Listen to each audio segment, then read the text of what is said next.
Eliminating losers. All right, so big idea. Let's get a big idea. In no trump, declare counts winners.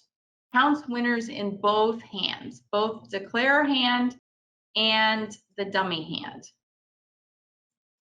In the suit contract, we're going to find out that we only count one hand and we count losers. So in no trump, we've got all of these other techniques. Okay, we're going to count from the master hand, what we're going to call the master hand, and we're going to count losers. Let me get our chart up here. All right, so no trump, we're counting winners in both the declarer and the dummy. And in suit contracts, we're counting losers in the master hand. And there will be more on this master hand in just a couple of minutes. So our techniques that we've already discussed in previous lessons, we have high card from the short side, okay, high card from the short side, and that's a transportation technique. We have promotion.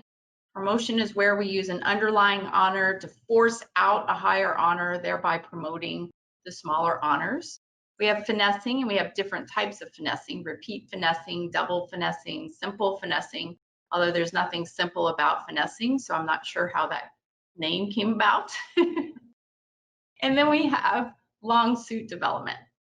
And long suit development is based on suit division. And we're going to be talking a little bit about suit division today in the trump suit, because the trump suit is very important when we are eliminating our losers through trumping. So we're going to do some long suit development analysis in this lesson as well.